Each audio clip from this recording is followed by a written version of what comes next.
My golden child sister slept with my husband and got pregnant. My parents sided with her and now demand I support their new family financially. The next time we met in court, but what I did next made them turn pale. My name is Eleanor, and my story is about family. About what it means to be the responsible one, and what happens when you finally stop taking the blame. From the moment I was old enough to understand words like responsible and disappointment, I knew which one belonged to me. I was the older daughter, the standard bearer. If anything went wrong in our quiet, suburban house, the finger of blame had a funny way of swiveling in my direction first. It was like a magnetic pull, and I was the North Pole of every problem. Meanwhile, my younger sister Chelsea seemed to float through life with a halo only my parents could see. Chelsea was 3 years younger than me, but that small gap felt like an entire universe. She was the golden child, the one whose mistakes were seen as charming quirks, whose carelessness was just a sign of a free spirit, as my mother liked to say. I remember one afternoon when I was about 10. Mom had this porcelain vase she adored, a delicate thing with painted bluebirds that sat on the mantelpiece.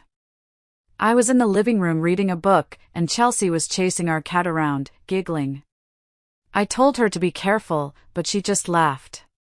A moment later, there was a crash. The vase was in 100 pieces on the floor. When my mother walked in, her face fell. Chelsea immediately burst into tears. I opened my mouth to explain, but my father walked in right behind my mother, took one look at the scene, me, standing frozen, and Chelsea, sobbing on the floor, and his gaze hardened on me. "Eleanor," he said, his voice laced with that familiar disappointment. "You're the older sister. You should have been watching her. You know better." I was grounded for 2 weeks. Chelsea got ice cream to calm her nerves. I tried to argue, to explain that I was just reading, but it was useless.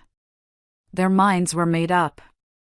I was the responsible one, so the failure of responsibility had to be mine.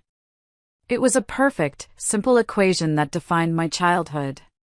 If we both left dirty dishes in the sink, I was the one who got the lecture about hygiene and setting an example. Chelsea got a soft sigh and a gentle reminder about being more mindful. Sometimes, I honestly wondered if we were living in 2 different households that just happened to share the same address.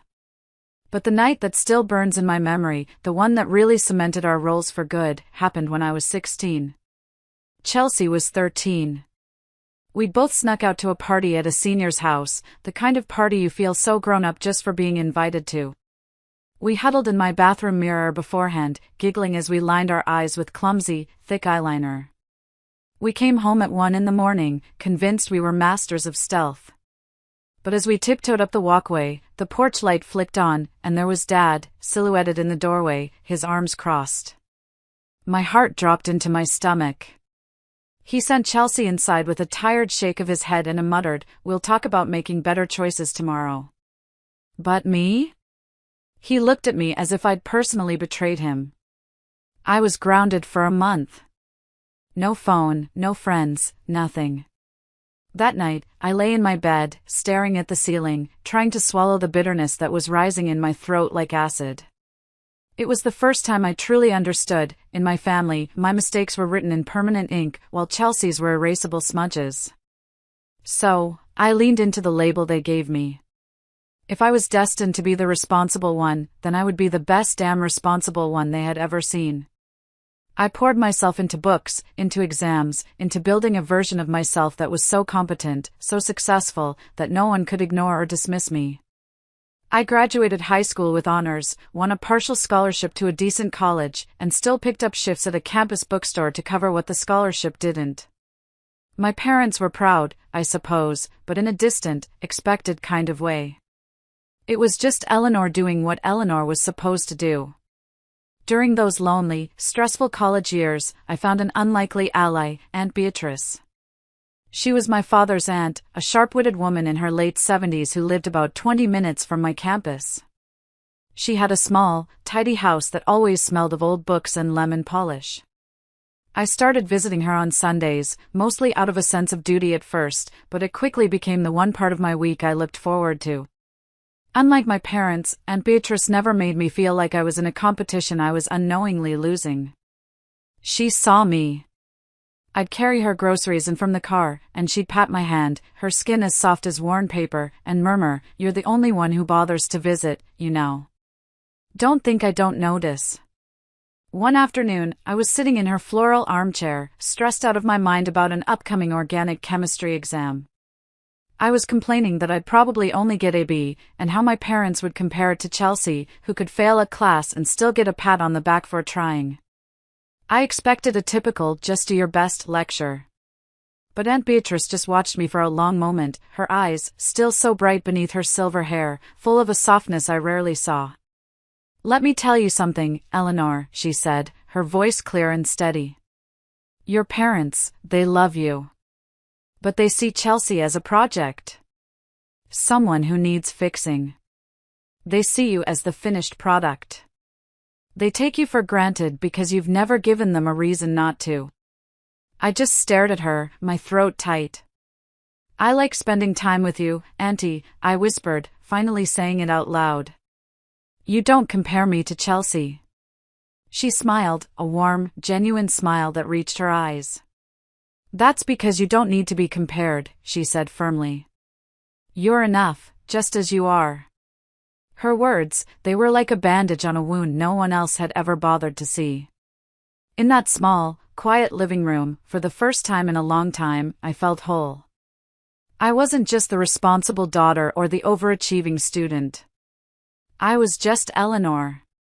And that was enough. While I was juggling classes and a part-time job, trying to build a future, Chelsea drifted. She dropped out of high school in her senior year, scraping by with a GED a year later. Her time was filled with a rotating cast of boyfriends who changed as quickly as the seasons. My parents worried, sure, but their worry was always sugar-coated with excuses. "She's just finding herself," Mom would say with a sigh. "She's more of a free spirit than you, Eleanor." A free spirit. That's what they called having no direction, no ambition, and no regard for anyone but herself. The real crisis hit when Chelsea turned 18. She vanished overnight with a guy named Shane. He had a beat-up motorcycle, a worn leather jacket, and a job so flexible that no one could ever pin down what he actually did. One day he was a bartender, the next a roadie for some band no one had ever heard of. My parents fell apart. It was the most animated I had ever seen them. Mom cried until her voice went hoarse. Dad walked around the house like a man who had lost a limb, his shoulders slumped, his face pale and drawn.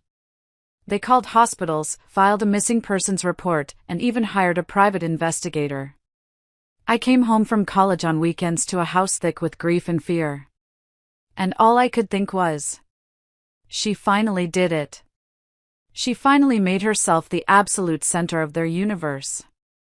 Then, 3 months later, just as suddenly as she had disappeared, Chelsea strolled back into the house as if she'd just gone out for groceries. She sat down at the dinner table, casually spooning mashed potatoes onto her plate while my mother stroked her hair, sobbing with relief. "Shane was a jerk," she explained with a shrug. "So, I left him. And that was it." That was the entire explanation for 3 months of agony. There were no consequences, no reckoning for the sleepless nights and the thousands of dollars they'd spent searching for her. My parents were so overjoyed to have their golden child back that they clung to her as though nothing had happened. I sat at that table, watching them, and I wanted to scream. I wanted to stand up and flip the entire table over. I wanted to ask them why my mistake of coming home late from a party at 16 earned me a month of imprisonment, while her mistake of disappearing with a stranger for 3 months earned her a welcome home party. I wanted to ask why my mistakes were carved in stone, while hers were written in sand, ready to be washed away by the next tide of their affection. But I kept my mouth shut. Because I already knew the answer. In their eyes, I was the strong one. I could handle it. Chelsea was the fragile one. She had to be protected. The phone call came during my final year of college. I was in the library, hunched over a textbook, a yellow highlighter hovering over a page I would never remember reading. It was my dad. His voice was flat when he told me Aunt Beatrice had passed away quietly in her sleep. I just sat there, frozen. The muted sounds of the library, the rustle of pages, the soft coughs, faded into a dull roar in my ears. The one person who had ever made me feel truly seen, truly valued, was gone. It felt like a door had slammed shut on the only place I'd ever felt unconditionally welcome. The shock only deepened a week later, after the funeral, when I met with her lawyer. He was a kind, older gentleman who spoke in a soft, measured tone. He explained that Aunt Beatrice had updated her will a year prior. She had left everything, her modest house, her savings, her carefully kept accounts, to me. The total inheritance was about $150,000. When I told my mother over the phone, her reaction wasn't grief for her aunt or happiness for me. It was pure, unadulterated suspicion. There was a long silence, and then she asked, her voice thin and tight, "She left it all to you?" "Yes," I whispered, my throat still tight with grief. "The lawyer said she made the changes last year." Another pause. Then she sighed, a sound heavy with implication. "Well," she said, and her tone wasn't one of admiration. It was an accusation. "You were always her favorite." As if I'd somehow manipulated a sweet old woman into writing me a check. The truth was much simpler. I had been there. I had visited, I had listened, I had cared. They had barely shown up except for holidays. When Chelsea found out, her jealousy was a sharp, ugly thing. She didn't bother to hide it.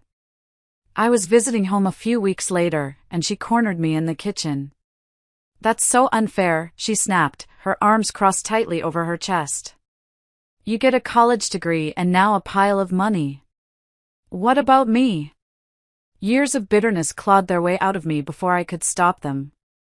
"What about you, Chelsea?" I shot back, my voice shaking. "You had the same chances I did. You had parents who would have paid for anything you wanted. You just didn't take them." Her face twisted into a sneer. "You think you're so much better than me, don't you?" Before I could answer, Dad cut in from the doorway. "Girls, that's enough," he said, his voice firm. Then he looked at me. "Eleanor, don't be so harsh. Your sister is just trying to figure things out."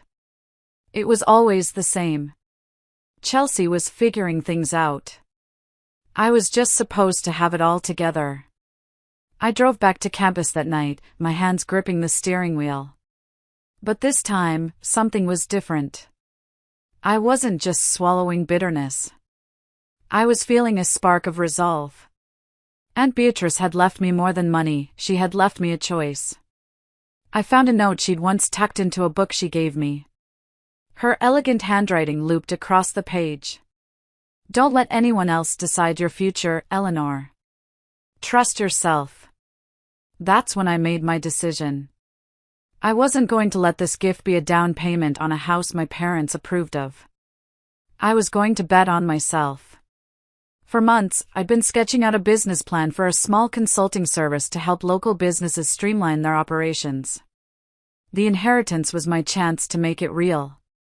When I told my parents my plan, they looked horrified. "That money could be a down payment on a house, Eleanor," my mother said, her brow furrowed with worry.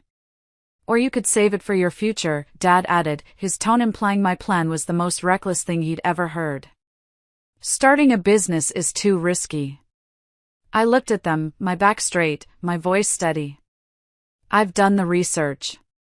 I know what I'm doing." They exchanged that familiar look, the one that was half pity, half disapproval. But this time, they couldn't stop me. It wasn't their decision to make. The first year was brutal. It was 18-hour days fueled by cheap coffee, stacks of rejections, and meals eaten out of takeout boxes while I was hunched over spreadsheets on my tiny apartment floor. There were nights I cried into my pillow, convinced I'd made a colossal mistake and that my parents were right all along. But I kept going, driven by Aunt Beatrice's memory and a desperate need to prove everyone wrong. Slowly, painfully, the tide began to turn. A small bakery became my first client. Then a local garage. By the end of the second year, I had my first employee and a tiny office that wasn't also my bedroom. By year 5, I had a real office, a small, dedicated team, and a reputation for being one of the best consultants in the city. That's when I met Graham. He worked in the IT department of one of my client companies, tall, steady-eyed, with a quiet wit that caught me off guard during project meetings. After weeks of professional interactions, he caught me in the hallway one afternoon. "I've been working up the courage for weeks to ask you this," he admitted, a slight blush creeping up his neck. "Would you want to get coffee sometime?" I laughed, a real, genuine laugh. "And here I thought you were just really enthusiastic about network security." He smiled, and it was the kind of smile that made my shoulders unclench for the first time in what felt like years. After so long focusing only on survival and success, it felt strange and wonderful to be seen as more than just a business owner, more than just the responsible one. With Graham, I could just be Eleanor. I could breathe. 2 years later, he knelt on one knee on a windy cliffside overlooking the coast and asked me to marry him. The wedding was a beautiful, hazy blur of autumn leaves and happy tears. For the first time, I felt like the universe was finally balancing its scales in my favor. Not long after, a big project came up that required Graham to travel constantly. We both hated it. Around the same time, my own company was expanding, and I desperately needed an operations director. One evening, Graham made a suggestion. "What if I came to work for you?" he said carefully. "You need someone to handle operations." That's my wheelhouse. We'd be building something together, side by side. I was hesitant. Mixing business with marriage felt like walking a tightrope in a storm. But he was competent, I trusted him, and a part of me, the part that had been carrying everything alone for so long, yearned for a true partner. So, I agreed.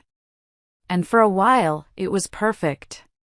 The company thrived, and so did we. Our perfect life came to a screeching halt with a late-night phone call. It was my mother, her voice tight with a manufactured urgency. "Eleanor, I need to talk to you about Chelsea," she began. "She's back home. That relationship she was in, it ended badly. She needs help, honey. She needs stability." I closed my eyes, pressing my thumb against my temple. Here we go again. Mom, I can't be her safety net every time she makes a bad decision. "She needs a job," Mom pushed, her voice starting to crack with emotion. "You have a successful business. Surely there's something she could do there. A simple admin role, anything. Family helps family." The memory of Chelsea's sneer after Aunt Beatrice's will reading burned in my mind. "She's never kept a job for more than 3 months," I said flatly. "I can't risk my company, my employees' livelihoods, on her." "Just meet with her," Mom pleaded, and then she delivered the killing blow. "Please, Eleanor. She's changed, I promise. Aunt Beatrice would have wanted you to help." My resolve crumbled. Using Aunt Beatrice's name felt like a key turning in a lock I didn't want to open. I vented to Graham later that night, expecting him to back me up, but he surprised me. "Maybe you should give her a chance," he said gently, placing a hand on my arm. "Family is important. People can change." His words unsettled me more than my mother's. If even Graham, my logical, steady husband, thought Chelsea deserved another chance, maybe I was the one being unreasonable. And so, against every screaming instinct in my body, I agreed. When Chelsea walked into my office a few days later, I almost didn't recognize her. Gone were the messy ponytails and wrinkled band t-shirts. She wore a tailored blazer, her hair was styled, her makeup minimal and professional.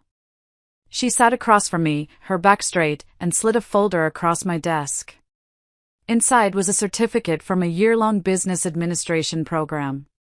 "I know I have every reason to doubt me," she said, her voice steady and soft. "But I've been working hard. I needed to prove to myself, and to you, that I'm serious about changing." I stared at the paper. The Chelsea I knew barely had the patience to finish a movie, let alone a year-long course. Part of me felt a flicker of hope. What if she really had changed? What if this was the start of a real relationship between us? So I gave in. 3-month probation, I said sternly. That's all I can promise. Her face lit up with a relief that looked so genuine, it almost erased my doubts. Thank you, Eleanor, she said, her eyes shining. I won't let you down. To make things as objective as possible, I placed Chelsea in the operations department, directly under Graham's supervision. It seemed like the safest bet. He was fair, professional, and he'd see through any laziness immediately. To my genuine surprise, the first few weeks passed without a single incident. Chelsea showed up early and stayed late. She was charming on the phone with clients, efficient with her tasks, and eager to learn. More than once, Graham would come home from work and say, "You know, she's actually really good with people. The clients love her." I'd force a smile, but each compliment felt like a small, tight knot forming in my stomach. This wasn't the sister I knew, and while I should have been happy, I couldn't shake the feeling that I was watching an actress in a very convincing play. As weeks turned into months, I had to travel more for work, scouting new expansion opportunities. Each time I returned, I found Chelsea more seamlessly woven into the fabric of my company. Employees I had hired and mentored now chatted easily with her in the break room. Graham praised her efficiency in team meetings. I started to feel like a visitor in my own creation. The unease grew into a cold, sharp-edged suspicion one evening at a small company gathering we hosted at our house. I was in the kitchen getting more drinks when I looked out onto the patio. I saw Graham and Chelsea standing close together by the fire pit, laughing at some inside joke. As I watched, their heads turned toward each other, their faces just a little too close, their body language a little too familiar. A strange, prickling sensation crawled up my skin. "You're being paranoid," I told myself, shaking it off. "You wanted them to get along." I walked out to join them, a bright smile fixed on my face. But when I stepped into the circle of light from the fire, I saw it. Just for a split second, as Chelsea looked up at me, her own smile faltered. It was like a curtain slipping, revealing a flicker of something else, annoyance? Guilt, before it was yanked back into place. My own smile felt frozen on my face. Something was wrong. My instincts, the ones I had ignored when I hired her, were now screaming at me. That gut feeling grew heavier when Warren, our head of security, started acting strange. Warren had been with me from the early days. He was a retired police officer with a dry wit and an unwavering loyalty that I treasured. But now, he avoided my eyes in meetings and would cut conversations short whenever I approached. He started looking at me with an expression I couldn't place. It looked like pity. One night, long after everyone else had gone home, I called him into my office and closed the door. "Warren," I said, leaning forward on my desk. "Something's bothering you. I can see it. Please, just tell me what it is." He shifted in his chair, looking deeply uncomfortable. He hesitated for a long moment, then finally met my eyes. "Ms. Wynne." "Eleanor," he said, his voice low. "You need to see something from the security footage." A chill crept up my spine like a spider. "Show me."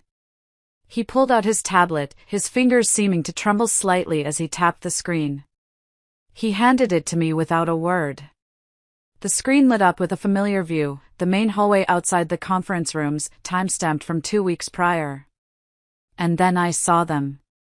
Graham and Chelsea, walking side by side, laughing. His hand casually brushed against hers. Her face tilted up toward his. And then, my world stopped. They were kissing. Not a peck. A deep, passionate kiss, pressed up against the wall of the company I had built from nothing. Then they slipped into the adjacent storage room, and the camera's view was empty again. My mouth went dry. My vision swam. I couldn't breathe. My fingers felt numb as Warren, his face grim, swiped to another clip. Different day, different corner of the office. Same betrayal. He swiped again. And again. It was a highlight reel of my husband and my sister, under my roof, in my company, destroying my life, clip by devastating clip.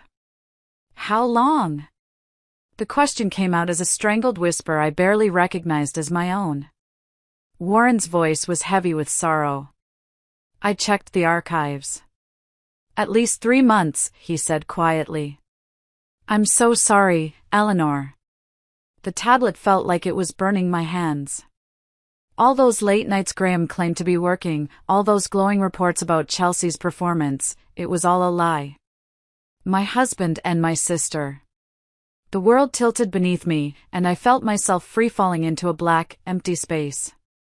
I drove home in a complete haze. I don't remember the traffic or the route. All I remember is gripping the steering wheel so tightly that my knuckles turned bone white, the skin stretched thin over them. Every stoplight, every mile marker, was just another moment for the images to replay in my mind on a torturous loop. Graham's hand on the small of Chelsea's back, Chelsea tilting her head up to look at him with an expression of adoration she had never, ever given me. When I walked through the front door, the smell of garlic and tomatoes hit me. Graham was in the kitchen, humming along to the radio as he stirred a pot of pasta sauce. The sheer, blissful domesticity of the scene made bile rise in my throat. Hey, you're home early, he said with that easy, familiar smile that I now knew was a complete lie. I didn't answer. I just walked over to him, pulled out my phone, and pressed play on the first video Warren had sent me. I turned the volume all the way up. The sound of their shared laughter filled our kitchen, bouncing off the clean countertops and stainless steel appliances. Graham froze, his hand still holding the wooden spoon mid-stir. His eyes locked on the tiny screen, and every ounce of color drained from his face. The charming smile vanished, replaced by a mask of pure panic. Eleanor. He stammered, his voice suddenly weak. Lisa, I can explain. Explain what? My voice trembled, a terrifying cocktail of fury and heartbreak. Explain how you've been sleeping with my sister in the hallways of my company? The company that pays your salary? He set the spoon down with a clatter and reached for me. It was a mistake. It didn't mean anything. Don't you dare touch me, I snarled, stepping back as if his hands were on fire. He opened his mouth again, probably to spin another web of lies, but I cut him off. A raw, guttural scream tore its way out of my throat, so loud and full of pain that my throat burned. It was the sound of years of betrayal, of being second best, of trusting the wrong people, all erupting at once. His mouth snapped shut. He looked at me, truly looked at me, and for the first time, he saw that there were no more chances. No more explanations. Pack your things, I said, my voice eerily calm after the scream. And get out. You're done here. Both of you. You're fired. He just stared at me for a moment, his lips parted. Then, he closed them, gave a single, defeated nod, and turned to walk upstairs. He knew. There was no room left to argue. That night, I sat at my desk, my hands shaking so badly I could barely type, and I drafted their termination papers. The cruelest irony was signing my own husband's name on the line that officially ended his career at my company. The next day, my phone started ringing off the hook. It was my mother. I ignored her calls, but she was relentless, calling again and again until I finally answered, my patience worn to a thread. What is going on, Eleanor? She demanded, no hello, no preamble. Graham's at our house with a suitcase. Chelsea won't stop crying. You need to come over here right now and fix this. Fix this. The audacity of it almost made me laugh, a hysterical, broken laugh. Did you know? I asked quietly, the question hanging in the air between us. Her silence was my answer. It said everything. When I arrived at my parents' house that evening, it was exactly as I'd pictured. They were all there, waiting for me in the living room, my mother, my father, Chelsea, and Graham. The 4 people who should have been my foundation now looked like a panel of strangers waiting to ambush me. Without saying a word, I walked over to their large-screen TV, connected my phone, and played one of the videos. The screen lit up with the image of Graham and Chelsea kissing passionately, her hand tangled in his hair. My mother gasped theatrically. My father stared at the floor, refusing to look at the screen. Chelsea covered her face and began to sob loudly. How could you all betray me like this? My voice cracked on the last word. For a moment, the room was heavy with what I thought was guilt. But I was wrong. It was just strategy. My mother recovered first, her expression hardening. Eleanor, nobody meant to hurt you, she said, her voice devoid of any warmth. These things happen. People fall in love unexpectedly. Chelsea lifted her tear-streaked face, and in a voice trembling with practiced fragility, she whispered, "We didn't want it to happen. We couldn't stop it. Graham and I, we're in love." Graham reached over and took her hand, a gesture of solidarity that made my stomach churn. And then, Chelsea delivered the line that split my world in two. "I'm pregnant." The air left my lungs. "What?" "Almost 4 weeks," she whispered, her free hand resting delicately on her stomach. "We were going to tell you." I staggered back as if she had physically struck me. But then Graham leaned forward, his tone suddenly cold and calculating. "You can't fire us without cause, Eleanor. That's illegal. We'll sue you." My father finally spoke up, his voice sharp with judgment. "You're overreacting, Eleanor. Nobody should lose their livelihood over this." Chelsea, seeing her advantage, pressed on, her tears drying into calculation. "I am under enormous stress because of you," she said, her chin lifting defiantly. "My doctor says the baby could be at risk. I have medical documentation." And that's when they laid out their plan. They were getting married as soon as our divorce was finalized. They demanded I reinstate them both immediately. "She needs stability, Eleanor," my mother insisted. "Or what?" I asked, my voice flat. "Or we'll file a lawsuit tomorrow," Graham said coldly. "Wrongful termination, emotional distress, endangerment of an unborn child. How do you think your clients will react to those headlines?" I looked at their faces. My mother, who told me to protect my sister. My father, who lectured me about duty. My husband, who vowed fidelity. My sister, who had taken everything. And in that moment, standing completely alone against the 4 people who should have been my foundation, I walked out without another word. The war had just begun. If you're still with me, it would mean the world to me if you'd hit that like button and just comment the number 1 down below. That way, I'll know you're here, walking this journey with me. Your support is a huge encouragement, and it truly keeps me going.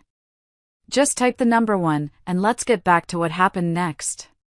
The morning after I walked out of that house, I felt like a ghost in my own life.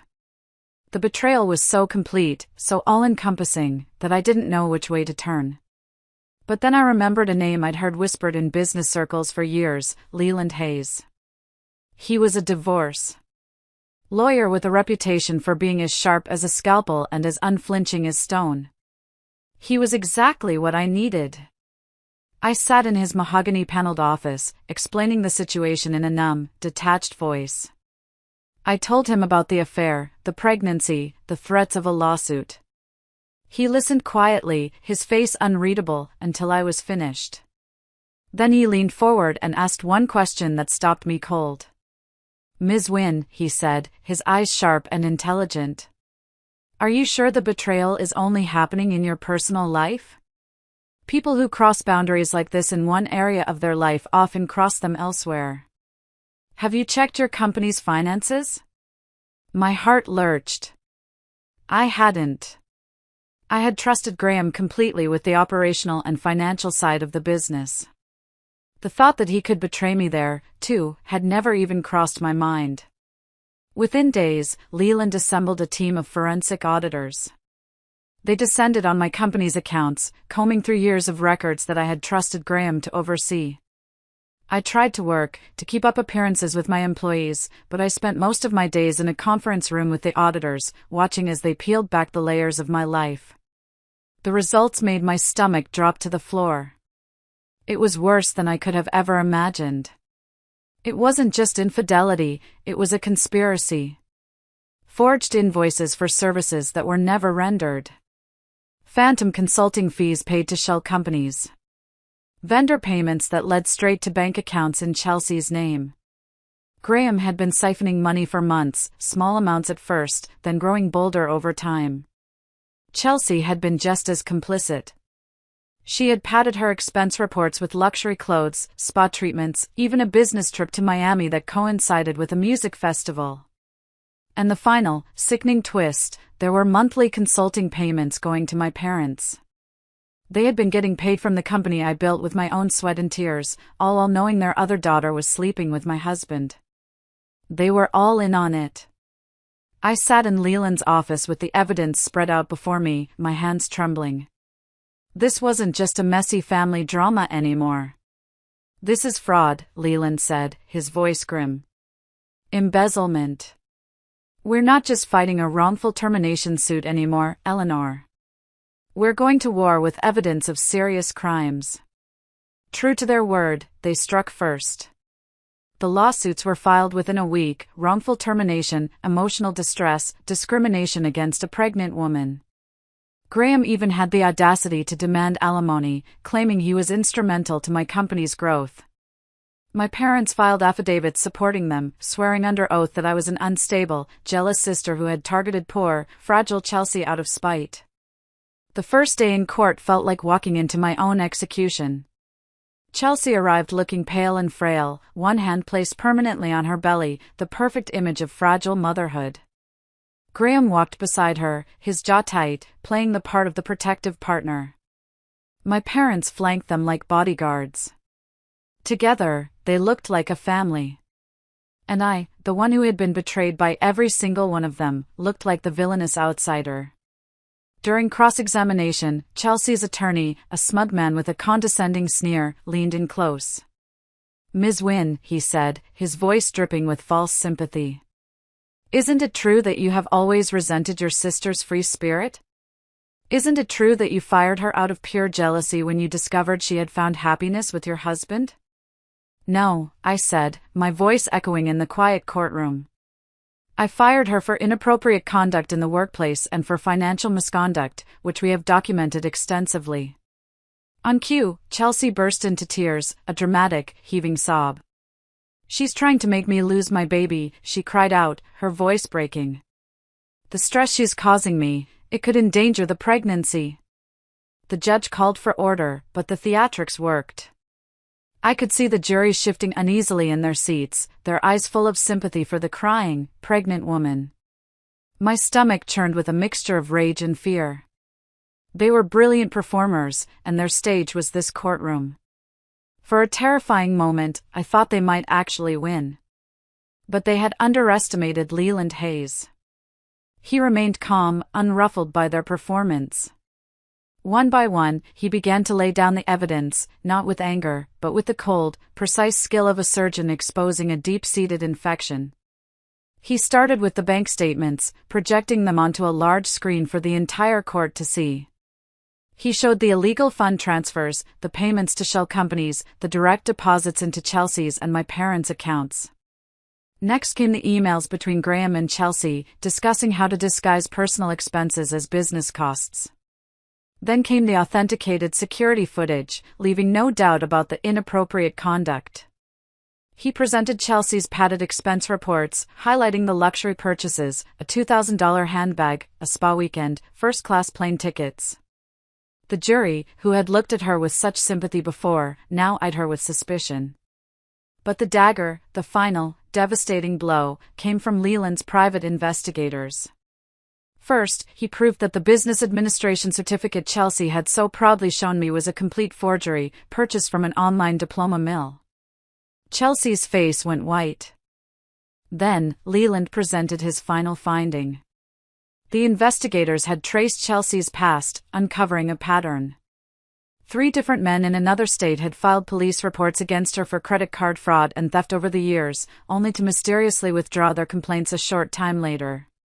Leland then presented bank records showing that my parents had quietly paid off each of those men, shielding Chelsea from the consequences of her actions, just as they always had.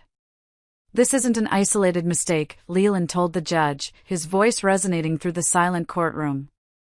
"This is a pattern of calculated deceit, supported and enabled by her family. My client is not the villain here. She is the victim of a long-term, coordinated conspiracy."